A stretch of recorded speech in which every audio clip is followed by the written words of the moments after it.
Good evening, hello everybody, or good morning, depending on where you are in the big old world. Welcome to this week's Tea with the Druid, and that's with me. I am Steve Houtsome, and I'm the mentor coordinator with OBOD. That's my role, which I've enjoyed for the last couple of years, having mentored for many years before that. And so tonight we were going to have a little look at the energy body. We'll spend a little time talking about that, and I will take you through a little exercise to have your energy body nice and glowing and healthy. So that's what we're doing tonight, and I'm just seeing some people joining us, so welcome one and all. I can see Larry there in Oregon, and Lynn in Blackpool. Hi, Terry in California. We've got Andre in the Netherlands, Jan in Prague, lots of people from all over, which is wonderful. Susan in Colorado. It's brilliant how you all pop up like this. It's quite amazing, but it's great. And firstly, before I do get going, I just want to say thanks to Julie, if she's watching, for making way for me. You nearly had two of us, two druids for the price of one. And but she graciously allowed me to be here. But Julia will be with you another time, I am sure. So as you're gathering with your respective cups of whatever, I'm relegated to water, but I'll put that right later on. And making yourselves comfortable, we'll get into talking just a little bit about the energy body, because it's something that is really vital and important to our well-being, to our health and happiness. I see we've got some more people from all over. Kroll, I think, is that from Portugal? Somebody called Debbie in Brighton. I do know who that is. That's my sister. Hi, Deb. Lots of other people from all over, so welcome all. Anyway, so our energy bodies. So when we think of ourselves, of who we are and what we are, we think of this stuff, our physical body. We think of our identity as this physical being, and that's what we are. You know, when we think of our identity, we might think of ourselves in terms of our feelings, perhaps our thoughts or our consciousness, what's going on in our head. But in actuality, we're a hell of a lot more than that. And as little green Yoda said, luminous beings are we. Now, I'm going to get stick for saying that from any of my students that see this. I'm well known and well derided for my Star Wars and Star Trek quotes, but they're so good. And this idea of us being luminous beings, much more than what we think of ourselves just as this physical stuff. And when Yoda was training Luke and all of that, he was pointing this out to him. So the idea of ourselves as more than just physical is something pivotal to many, many spiritual approaches across the globe, really. And in the approach that I've learned and I've worked with, Druid being a big part of that, of course, the health of the energy body is something that has a massive impact really on everything we do, because the energy body is causal to who and what we are. In other words, the energy comes before the physical. Effectively, it precedes our thoughts, our feelings, and all our physical workings. So if we just spend a moment maybe just to define the energy body, what that actually is, because there are three main aspects to it. In the way that I work, you may know differently, and that's all good. But the three main bits for me, we can think of the aura, or the energy field around us. The auric body goes under lots of different names, but we have an aura around us. When people say, you know, oh, they've got such a brilliant aura, he's got that aura of whatever around him. But this is usually invisible to the naked eye. There are techniques where we can train ourselves to see it, if you're good with that stuff and clairvoyance and so on. But we can think of this aura. Usually, an averagely healthy person, it can go out to 2 to 3 feet around us. I often say it's as wide as your wingspan. If you stretch your arms out like this, then the aura can stretch out there, but it can be developed and so on. And that is often seen as having sort of 7 different layers or bodies to it, which each relate to different energetic levels, states of reality, and different parts of our consciousness constituting what we are as a human being. So we have that aura. There's an awful lot more to all of this. This is incredibly basic and quick. So we've got the 7 auric layers, auric fields. And connecting the auric field to our physical selves are the chakras, which I'm sure hundreds of you are aware of. Chakra really is a Sanskrit word that means wheel. So they're little vortexes of energy continually circulating. And the chakras play a vital role in our well-being and in ourselves, because what they're doing is the aura is receiving energy from our environment and everywhere we go and people and everything else. And the chakras are bringing those energies through at different levels. And there are 7 main chakras. Again, different people have different ones and all the rest of it. I generally work with the 7 main ones located at different points up the spine. We have the base chakra or the root chakra. There are Sanskrit names. I'm not going to try and pronounce them, so we'll work with the English. So the base or the root chakra there at the base of the spine, going down, they're sort of funnel shaped really, and the base chakra goes down towards the earth and obviously helps connect us to the earth, which is a very vital thing. And then the others, very, very quickly running through, we've got the base chakra there, so the next one up is the sacral, which is the seat of a lot of our emotions, the sexual creative center, the solar plexus, receiving energy directly from the sun, why it's called a solar plexus, gives our gut feelings and so on. We have the heart chakra, obviously again relating directly to the heart. Then the throat chakra, which is kind of there, really just at the bottom of the neck. And that's where we can voice our truth from, a lot to do with communication in its different ways. And then the brow chakra, sometimes called the third eye, although strictly speaking that's something a wee bit different, but again we won't go there. But the brow or the third eye chakra, opening up our inner sight on clairvoyance and so on. And then the crown chakra just sitting on the top of the head again, and that's a vertical shaped one opening out into the aura. So the chakras are this sort of reception point or a linking point between the aura and the physical self. And each of those chakras relate through our glandular system.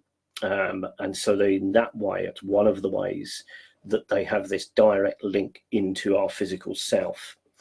Beyond that, the third part, we also have the meridian system, which are these little vessels or channels of energy running right the way through the body in different points. And if you are either a practitioner of or have had things like acupuncture or acupressure treatments, they will work on those meridian lines, channeling or funneling whatever the energy through, clearing blockages and so on and so on. One of the important points to realize is, as I mentioned it before, the energy system is causal to our physical reality. So everything that exists really exists first at an energetic state. The energy comes before the physical. So we have to have an energy system before we can have a body, if you like. That's all formed arguably in the womb or whenever. And so when we keep our energy body healthy and in the best condition, we're automatically doing that for our physical selves, as well as our emotional well-being, our mental well-being, and all sorts.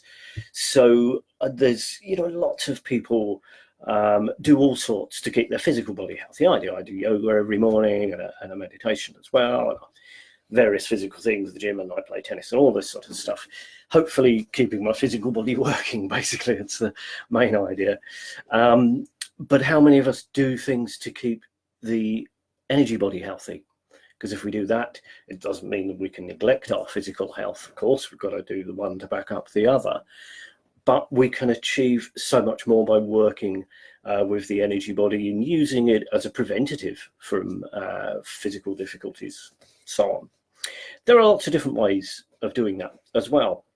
Lots of different standard practices that people have that do help keep our energy body ticking over nicely. Tai Chi or Qigong is one of the main ones, which is brilliant. As I mentioned earlier, I have a yoga routine that I do every single morning. And that in itself works directly, some of the postures do only work directly on the chakras. And practices like meditation, there are all sorts of different things that can be done.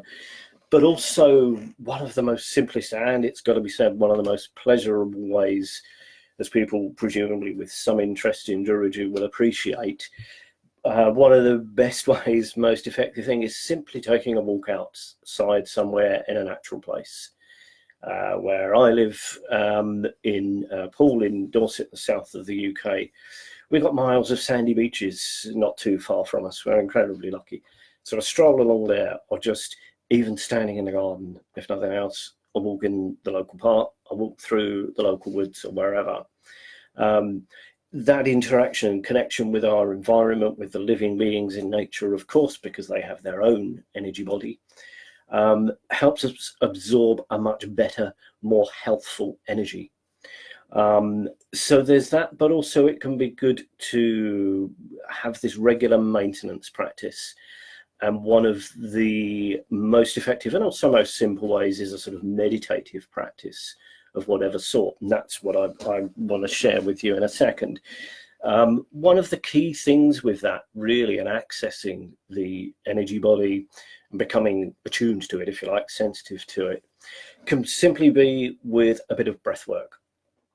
Being aware of where our breath comes from. Obviously, it comes from inside our body, but what I mean is whereabouts are we breathing from? When we're stressed, we tend to breathe much more from up here.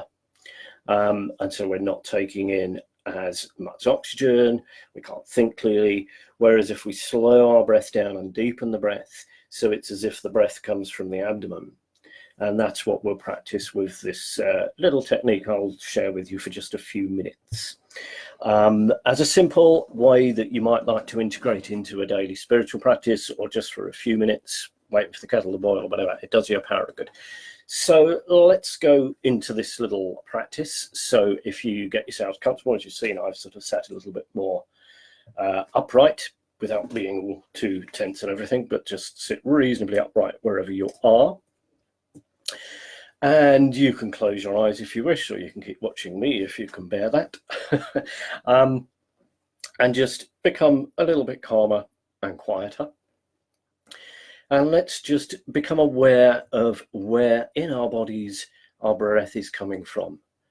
And just gradually and gently, let's just change it and bring it down into our abdomen. So when we do that, what happens is the stomach expands a little bit naturally on the in-breath, and we slow our breath down. We take a bit of a deeper and slower breath without straining at all, and then we just relax into the out-breath. So let's just practice that for a few breaths and get used to that. See how it feels. You can begin to feel yourself slowing down. The pulse slows, the heart rate slows, and everything becomes a little bit calmer. So we follow that breath. On the in-breath, the stomach expands a little. On the out-breath, we relax and we let that flow. And as we continue that breath, we can begin to perhaps sense and become aware of an energy flow within the breath, the life force that we draw in automatically. As we draw in the in-breath, we draw in that energy flow to us. On the out-breath, we relax, we let that energy simply flow through us. So we follow that same breathing practice along without straining, without forcing it, getting into that flow. And then we can bring in the idea that as we draw a breath in, that energy flow comes down above us through that crown chakra on the top of the head. And we bring the breath down on the in-breath, and when it feels natural, on the out-breath we change, and that energy flow goes down, out through the base chakra and into the earth below us. And we practice that same breathing pattern. On the in-breath, we can sense or just simply imagine the energy flow down through the crown chakra, flowing down through the center of the spine, and down through the base chakra into the earth below you. And we continue that breath. You can practice this for as long as you like.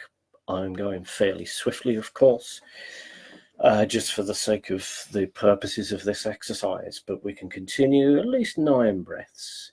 And again, you find your own pattern, your own rhythm, and you work and flow with that without trying. So the in-breath comes flowing down through the crown chakra. We change naturally when it feels right for us. We've all got different lung capacity. We change to the out-breath. We root ourselves through the base chakra to the earth. And we can take a pause. And we then simply reverse that process. And this time on the in-breath, we can draw that wonderful earth energy up.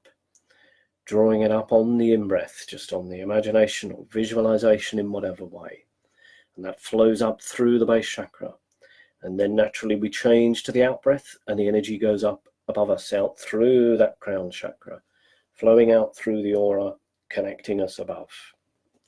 And we just continue that same breathing practice for a few breaths. So breathing in, the stomach expanding a little, drawing the energy up from the earth, through the base chakra, changing naturally to the out-breath, breathing out, the energy flowing up, out through the crown chakra above and connecting to us. And we can continue that process for as long as feels comfortable. We can feel that lifting in our being. We can feel ourselves opening up and just relaxing the aura. We can imagine expanding as we relax, so the aura flows out. And we start to feel a whole lot better. We start to feel more connected to who and to what we are. And having done that for a good few breaths, it's good just again to finish on a downward breath so we don't get too floaty and drift away. So let's just reverse that on an in-breath, bring the energy down again through the crown. And on the out-breath, change, bring the breath back down to root ourselves, to ground ourselves, come back to the earth, just coming back to balance. So just perhaps 3 of those breaths just to bring yourself back down. You should feel yourself a lot more centered, a lot more balanced. And from there, we can let ourselves just come back, bringing our breath back to a normal, comfortable level, bringing yourself back to where you are. Take a deep breath if you feel the need. Just bring yourself back in your own time. Let your eyes open when you're ready. And that very, very simple process is generally called a sort of clearing the central column, whether in the structure of the energy body, we have this central column, if you like, running inside the spine, really, that connects the aura, all of the chakras situated along that spinal column, flowing down to the earth and so on. And this is a good way simply of clearing it. So it's very simple. It doesn't take long. And it's really effective. It's such a good thing to do. You know, the breath is so central to our well-being, and just becoming aware of our breath and where we're breathing from can do so much for us. So very, very simple, and something you may like to consider. Bringing it into your daily practice, just working naturally with it. You can do it sat down. It's good to keep a reasonably straight back, as I said, without being tense. If you're particularly flexible, you can get into the lotus position. That's great.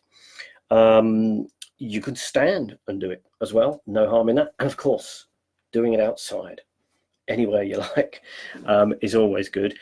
And another thing you might like to try, once you've got that off pat and you feel like it's working nicely and you get in the flow of it, because always we need to do that, you can add in a visualization to it, which is quite simply imagining either yourself as a tree, or you can visualize yourself inside a tree. Of course, if you're outside, lean against a tree, ask permission first, in case they don't want you to, but most of them are nice. And feel that energy flowing. So you can imagine as you're drawing the energy down through your branches, excuse me, it comes down, flows through your trunk and out into the roots of the earth. Adds a lot more oomph and a lot more power. So there we are. I can see some of the comments scrolling up when everybody seems to have liked it. And I can see somebody there that says they've been ill for a week and it feels really good. It does. It's great. Somebody's tummy feels cold. Yeah, it's amazing though, because when we get these energy blocks, simple breath work like that and a bit of visualization can help clear those things. So, you know, something, as I say, we use it in one of the groups here. We have different groups going on all the time when we have an energy body meditation group, and that's something we do at the start of a lot of those groups, and people love it. Yeah, I can see Tim there saying I want to try this again, but under trees. Definitely, Tim. It's a good stuff to do. So there we are. 20 minutes again has flashed by. Every time I've done one of these, I never say everything I want to. It goes so quick. But if I was to go into more detail with the chakras and the whole system, we'll be here for 20 hours.